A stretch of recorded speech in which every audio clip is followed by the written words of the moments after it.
आवेला लवंग बरिया आपकी औरी सुपारी बरिया ना हर कहवा से आवेला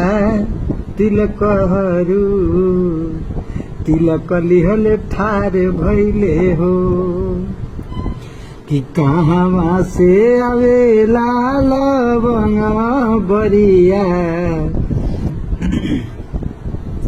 कि औरी सुपारी बरियाना हर कहवा से आवेला तिलक हरू तिलक लिहले ठार भइले ना हर पूर्व से आवेला लवंग बरिया कि औरी सुपारी बरियाना हर पश्चिम से आवे ला तिलक हरू तिलक लिहले ठार भइले ना कियार पश्चिम से आवे ला तिलक हरू तिलक